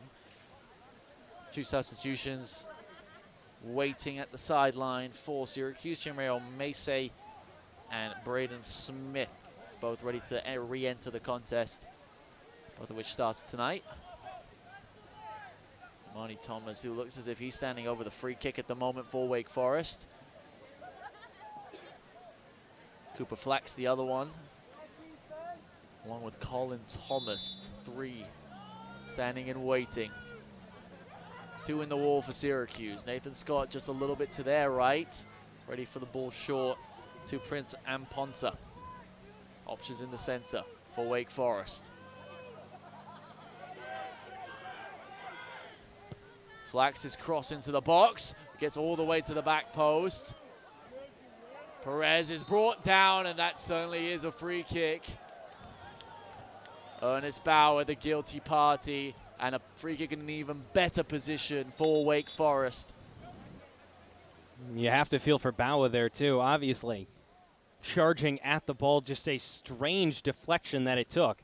And then all of a sudden, there was no ball even near, and it was all body. Cooper Flex, who did take the free kick on the near side moments ago. He will be the one holding the ball and ready to take the free kick. Syracuse make 2 substitutions. The aforementioned Omese and Smith will exit. Dominic Bell and Sakil Ming have both put really good shifts in tonight. Dominic Bell still working his way back from injuries. Played more minutes tonight than he has the entire season combined in a game of this magnitude and at this intensity.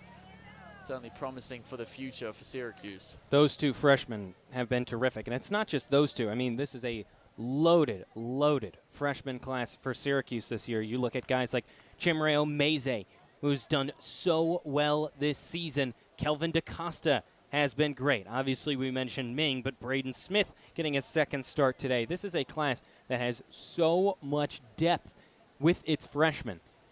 You'd have to imagine going forward that Syracuse will be in a much better position than it is at least this year and last year. Potentially players that could get Syracuse back to a level where it was in 2022. And obviously they have the coach to do that with McIntyre.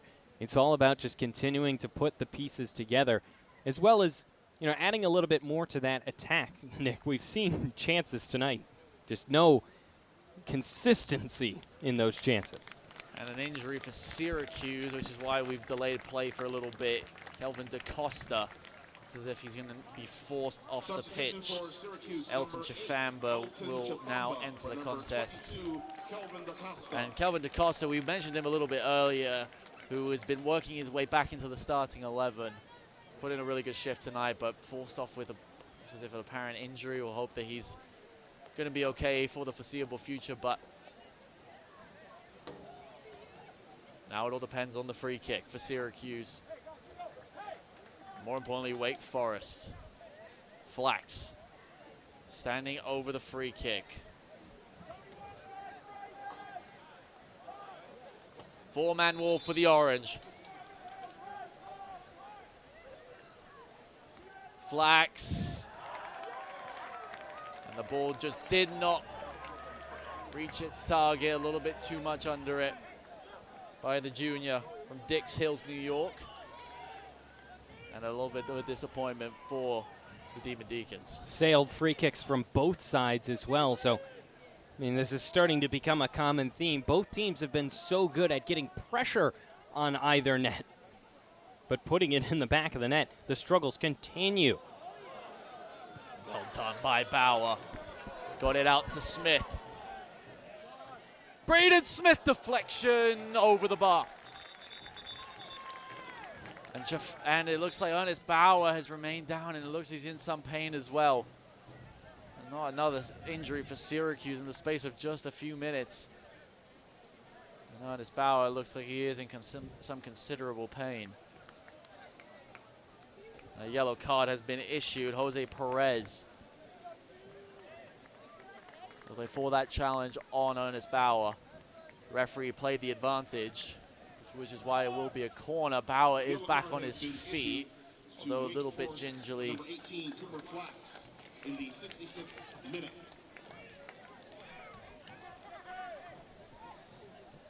Jose Perez is the one who got that yellow card.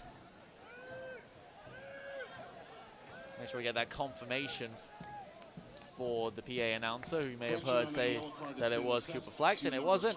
Cooper Flax on his side was looking a little bit perplexed on why he got the yellow card. Instead, it will be a corner kick. Into the area. Header at the back post. Leighton was up there. Smith through traffic. Deflected off of Cutler de Jesus. Leighton! Syracuse break down the Demon Deacons finally. Fizz through traffic by Sam Leighton.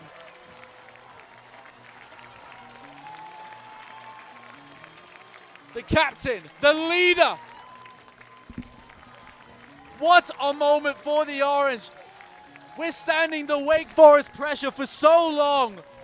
They could have had multiple penalties. It didn't go their way. Sam Leighton from the corner kick. Ball fell to him, and he made it count. Syracuse up 1-0.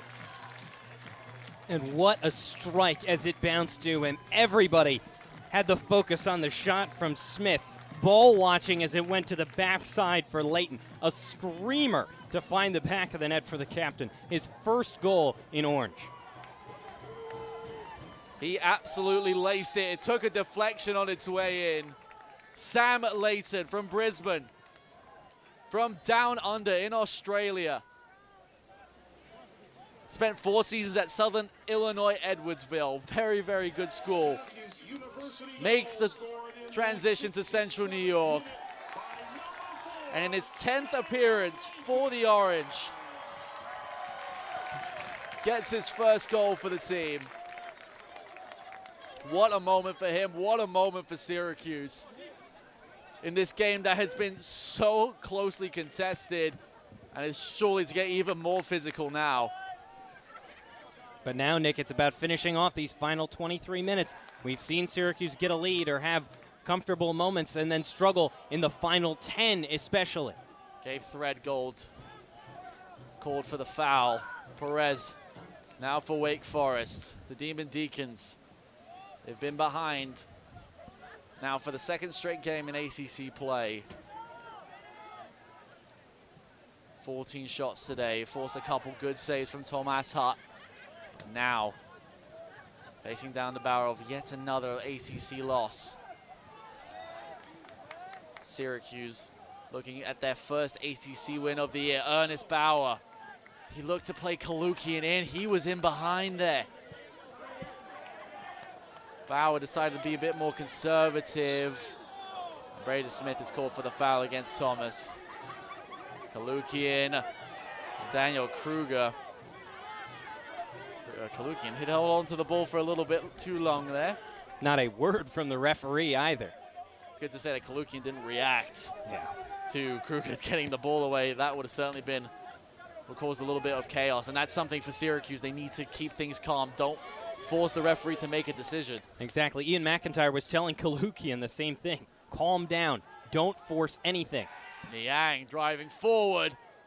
Ball nearly got to the back post. It does. Paris into the area. It's cleared away.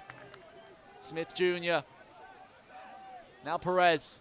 Excuse me, that's Flax. Now Perez. This ball to Thomas was a little bit too heavy. Thomas's cross right to the hands of Hutt, who will collapse onto it and waste a few precious seconds. There's still a long way to go, though, in this second half. 21 minutes. Plenty of time for Wake Forest to get back into it and level things up. I think Tomas Hutt is certainly milking the seconds as much as he can. He knows how important this is for Syracuse. Well, that was not a very good clearance by the goalkeeper. Nick, I think it hit the back of Julian Kennedy. It spun backwards as if it had clipped him on the back. I mean, Kennedy is more than obliged to stand right in front of Tomas Hutt, and that nearly cost the Syracuse goalkeeper. Thomas running into the area. Kennedy brought down. He's still on the ground, but was able to work it, but he loses out. Battle between Perez and Smith. Perez, fantastic challenge. Plays it into Kennedy again. Up against Smith. And Syracuse win the throw. My heart is racing. I can't imagine how it must be for both sets of players. End to end, it's been 110 miles an hour for both. Kalukian and Thomas battling it again. Jose Perez, who feels like he's been all over the pitch over the last few minutes. This has been an exhausting first 70 for both sides. Don't forget the guys in the booth, too, who are also trying to keep up. Boy, Nick, I'm going to sleep well after tonight. Free kick called, though, against Wake Forest this time. Give everybody a chance to calm things down. This particularly for Syracuse, who will gladly take as much time as they need. And obviously, with those last two games, having goals within the last 5 minutes of play, this is something that Syracuse has had to focus on coming into today. You won't see the same attitude as you did just before. That is the ultimate question. Syracuse have led their last two ACC games, and this could be an injury now for Wake Forest. They do have 3 substitutes ready and waiting. Well, a quick water break is certainly needed for both teams. It looks as if it is. And that's Jose Perez there. It is Jose Perez. I mean, to be fair, he has been running his socks off over the last few minutes. Like we said, he seems like he was on the left side, then he was on the right side, defending, going forward. And looks like those substitutions will now happen. And at that point, it had to be out of exhaustion. It wasn't contact between him and Kalukian. He just went down, which allowed Kalukian to win that ball. And because of that, Dylan Borso is one of those to get back into the game. Harris Mitchell will also enter the contest. Bassett Umar as well will re-enter. Total of 4 substitutions there for Wake Forest. Might have even missed one there. I believe was it Sydney Paris might have been who just come on? We'll get that confirmed to you momentarily. Substitution for Syracuse, number 15, Ben Rosenblatt. For number 10, Ernest Bauer. Ernest Bauer will exit the contest for Ben Rosenblatt as well.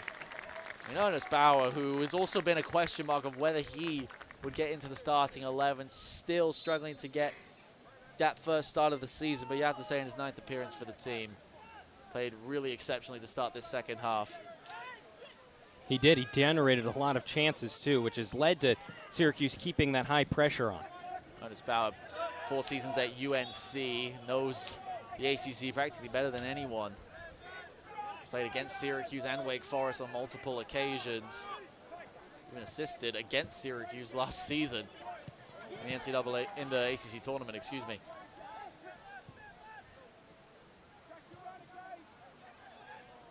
Widman does not win it in midfield. Flax.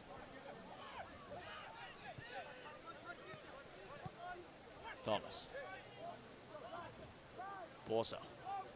Dylan Borso still. Up against Rosenblatt. Borso going from right to left. Niang. He lays it off. Bassett Umar couldn't wrap his foot around that one enough. And Travis Smith Jr. just working on that side. Very explosive. The top 3 right now in attack of Niang, Mitchell, and Borso have been very crafty today. But it's about finding frame. Both teams now in double digits for shots. 6-10 for Syracuse, 17 for Wake. 5 and 5 with shots on goal. A crucial one that went on goal, and a little bit of chaos on the Syracuse bench as Amani Thomas had to walk his way in between the Syracuse bench to go grab the ball, as Syracuse substitutes certainly weren't in the mood to help the Wake Forest defender. The referee had to go make sure everything was okay. That one deflected out of play off of Borso. Actually, it wasn't. It will be a Wake Forest throw, actually. Nathan Scott just cleared it out of play. Even with the clear, though, McIntyre looked frustrated at that moment. It seemed as if it did deflect off of the freshman's defender. Nathan Scott is going to get a yellow card here for delaying the restart.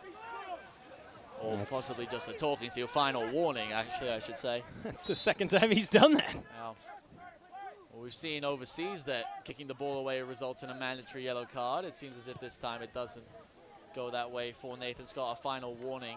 I guess he didn't kick it far, far away. We play by different rules in America. Oh, with the clock counting down instead of up. Multiple rules are different, and certainly in NCAA soccer, that's offside.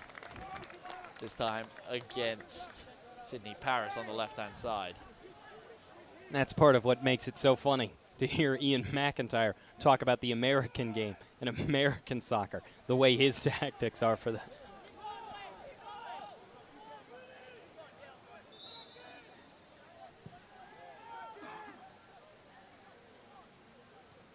Nicely controlled by Kalukid.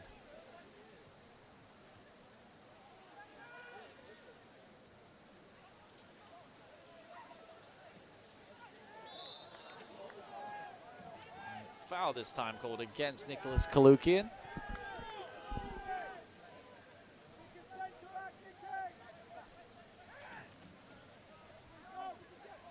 Just over a quarter of an hour to go. Wake Forest have knocked on the door. Haven't been able to find the entrance just yet. Borso, lovely control. Up against Rosenblatt again. Tried to flick it towards Umar, couldn't find him. Kalookian, hand in the back, and it was, Daniel Kruger and Kalookian. A little bit vicious there as Kalookian got the yellow card. Kalookian tried to apologize, but Kruger was having none of it. Kalookian has been very, very aggressive today, as he is most games. But you had to think that would be coming if he continued the same level of intensity. Nick, this Wake Forest team has played very different in the second half, not as much up through the middle. We'll see if in these final 15 they go back to what was working in the first half. Niang playing a little bit more central, along with Paris Mitchell as well, those two leading the line. Lovely from Kalookian, turning away from Kruger. Kalookian sprinting down the sideline. He's got Widman entering the penalty area. Nicholas Kalookian comes out to Chifamba. Chifamba! Couldn't wrap his left foot around it. Syracuse looking for a second. Great pressure from Syracuse. Just keep the foot on the gas. This is not a spot where you want to get complacent and park the bus. Try to get a second and a game winner. Pace. Amari Thomas again.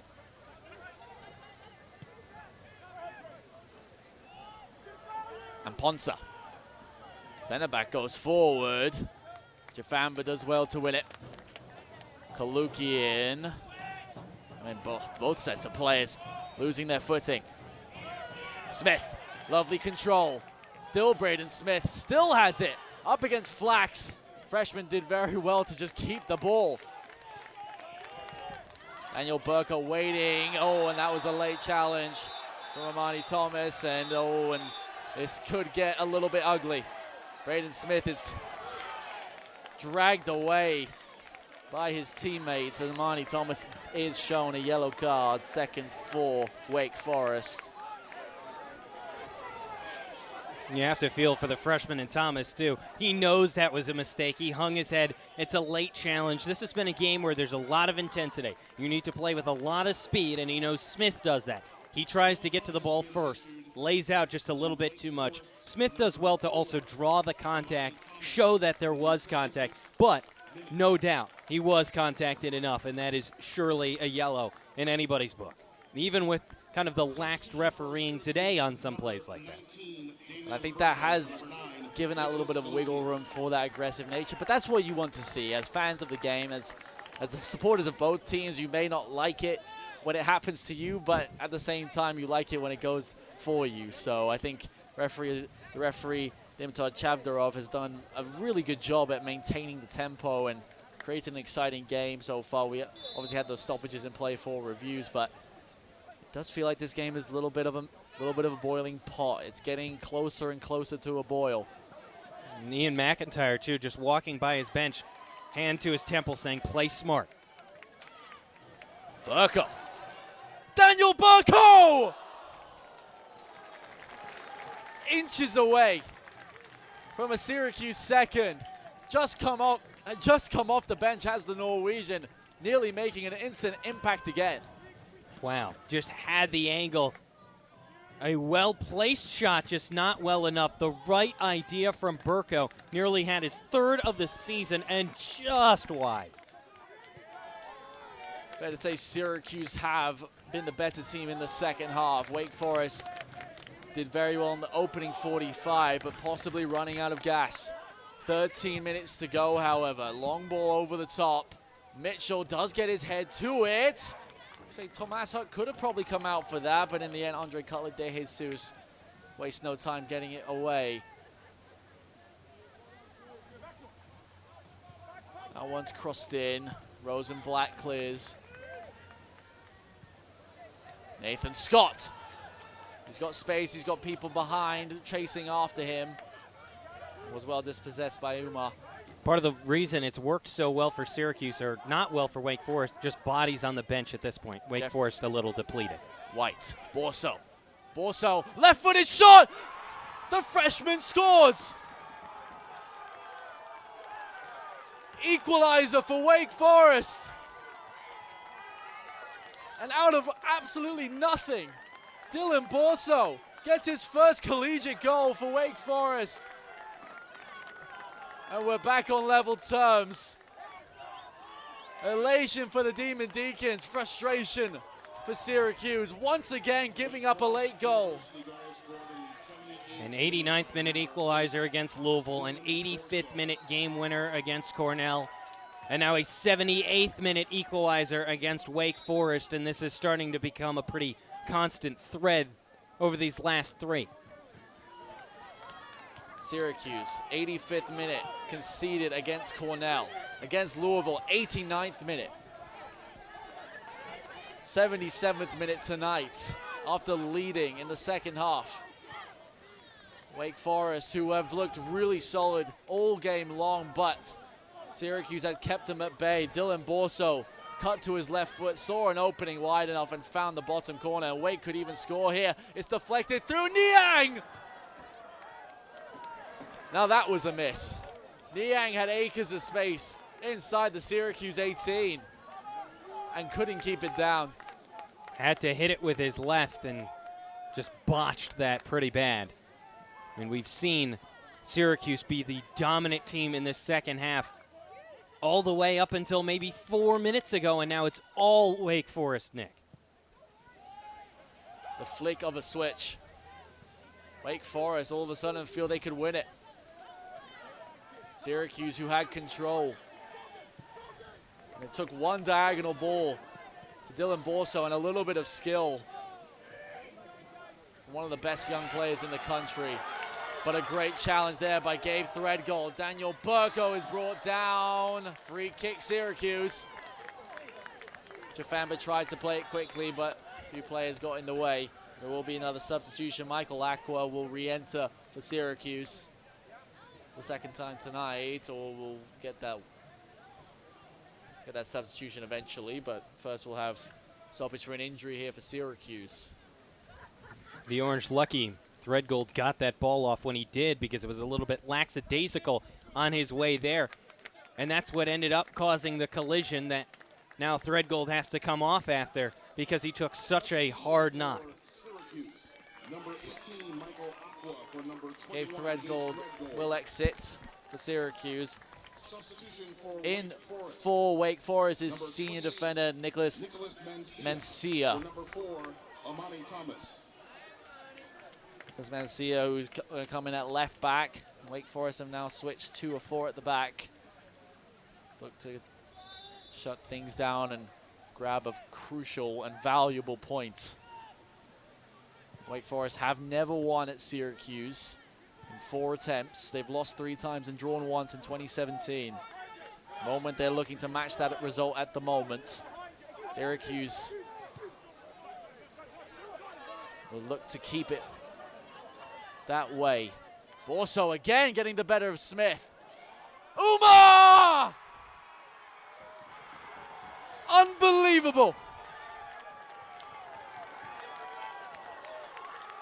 Wake Forest, in the space of no time, have turned it around.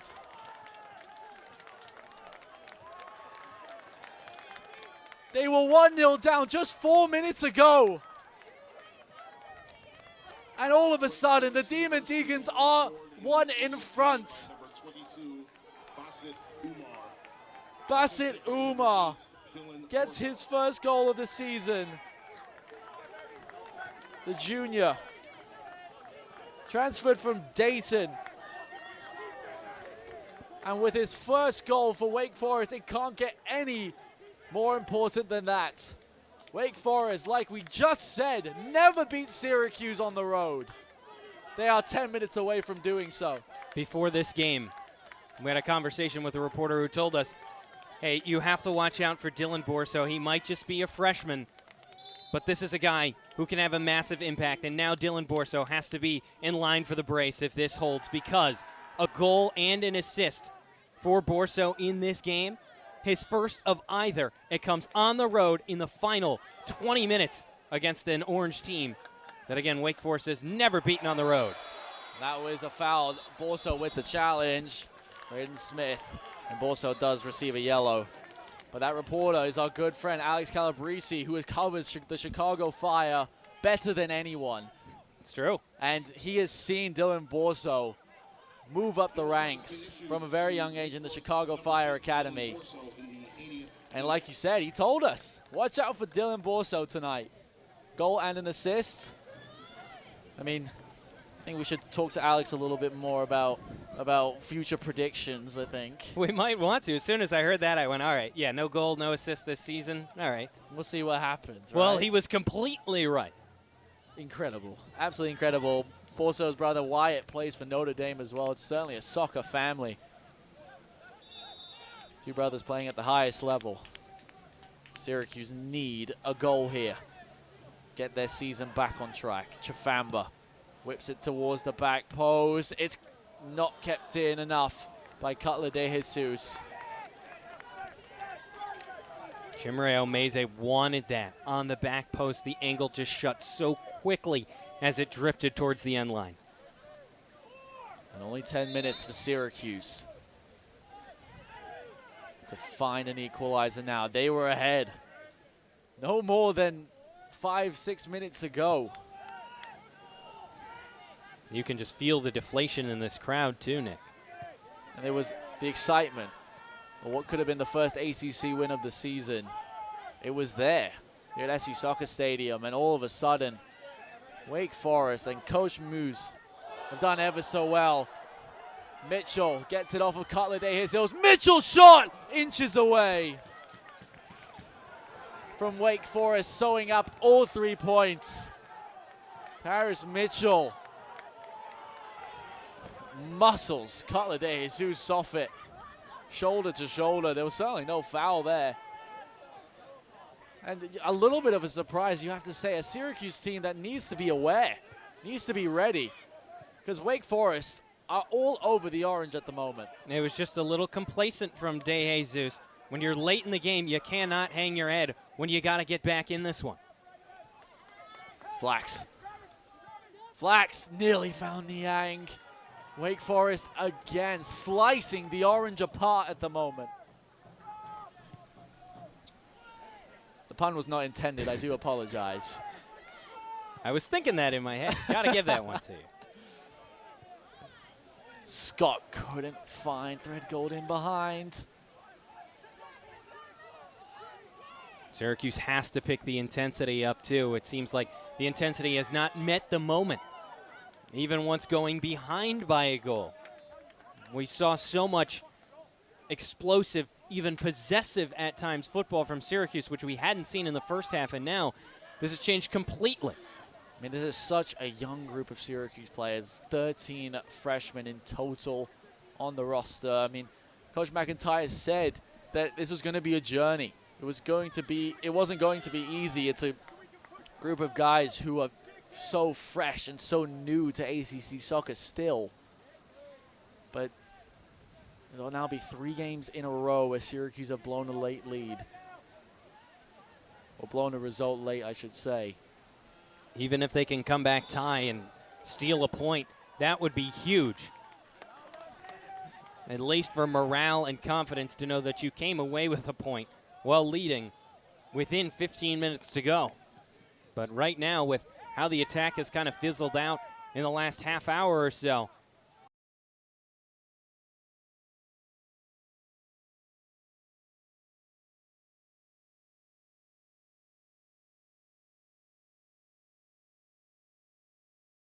Forest from winning at SU Soccer Stadium for the first time.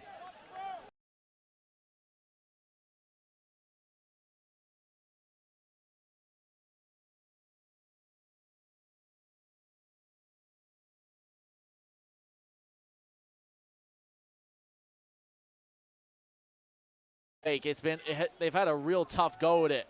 Advantage being played. That one's played out to Burso. One-on-one with Cutler de Jesus. In behind is Umar again. Umar! Thomas Hart makes the comfortable save, throws it out quickly. Aqua with control. Still Michael Aqua. Aqua still. Can he find Burko? Yes, he does. Burko's cross. And Smith was waiting at the back post, but Travis Smith Jr. made sure to get there first, and Ezra Widman and Braden Smith miscommunicate there and give the ball away. that's just 2 underclassmen not on the same page in that spot.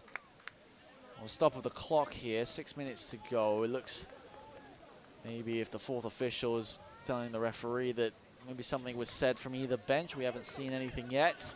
And looks like, well, you might be, looks like warnings being put to both teams, both managers even, coaches I should say. Nick, I wouldn't be surprised if Muse gets a talking to. Right after that second goal from Wake Forest, he was yelling at the fans in the crowd and showing them up.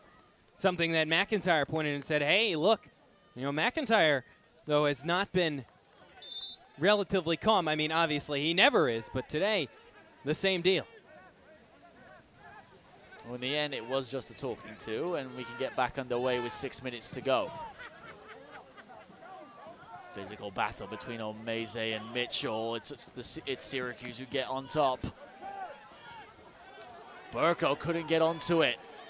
Umar, now Niang. Jafamba did not foul, but Wake Forest still had it. Here comes Flax. Mitchell has space. Cala de Jesus gets onto it. Tomas Hutt sending it well forward.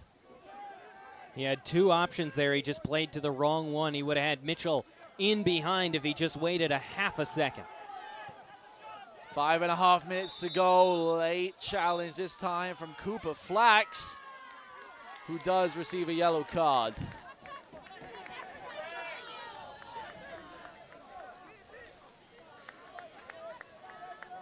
Bassett Umar now down on that ACC logo.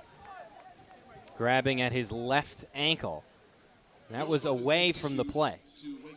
Clock is stopped, so this is in no way time wasting. 5:23 to go, and Syracuse needs to bring the pressure up again. You play that 3-5-2 for a reason, to have those wingbacks come forward. Well, this is the time where you play both wingbacks as high up the pitch as you're comfortable playing.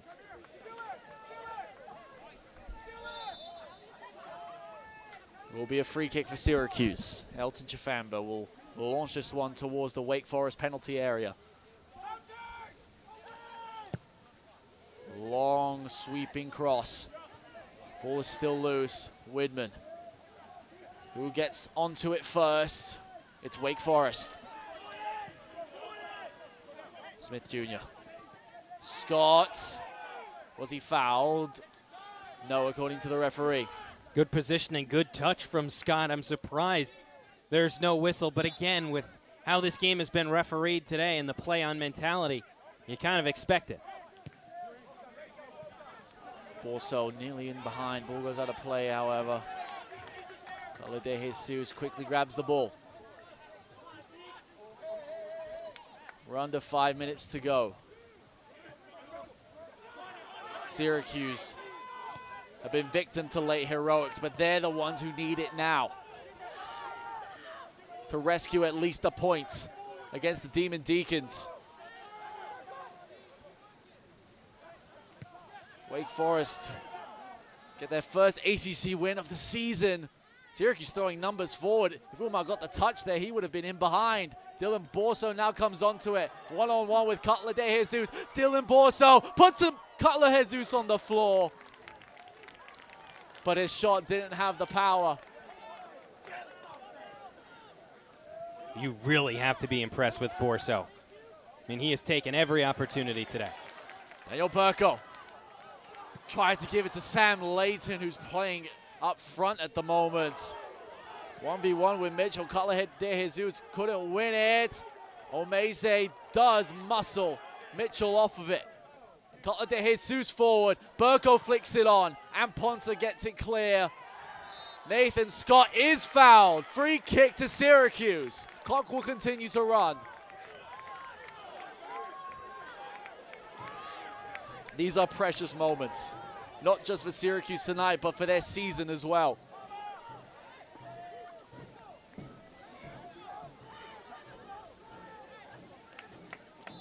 Syracuse 3-3-3. Scott's cross into the area. Cutler de Jesus is there. Widman couldn't find a fellow orange shirt. Wake send it as far away as possible. Under 3 to go. Tomas Hutt sends it long and forward. Burko gets the touch. Smith. Braden Smith. In the end, it probably was the wrong decision to go to his left. He ran out of room, tried the snapshot, and it sails well over the bar and towards the football training facility. He knew he had to get something off. A freshman in a stressful position. Just trying to at least get something closer to the 6. He just could not make the correct touch.